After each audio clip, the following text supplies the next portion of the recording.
एक समय ऐसा था कि जब कथा कहना प्रारंभ किया था, तो जब इतनी कथाएं नहीं होती थी, घर पे ही रहते थे, तो मन में इच्छा होती थी कहीं कथा हो तो कथा सुनाने जाएं, लेकिन इतनी कथाएं होती नहीं थी। एक कथा के बाद 2-3 महीना घर पे ही रहते थे, तो फिर क्या करें।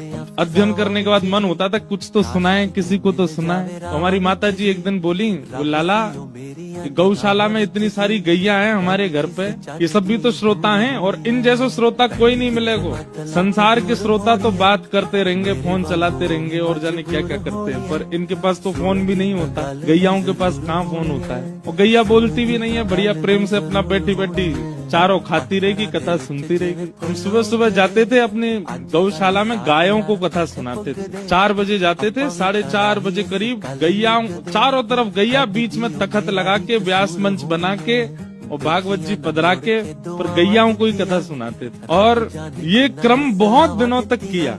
आज उन्हीं गैया की कृपा है कि हम अब हर दिन ठाकुर जी की कथा कहने कहीं ना कहीं जाते हैं। लेकिन आज भी याद आता है, उन जैसा श्रोता हमको मिला नहीं। कितनी बार तो ऐसा हो तो बाबा कि कथा के बीच में कोई गैया ब्याह भी जाती, तो फिर हम नंदोत्सव मनाते थे।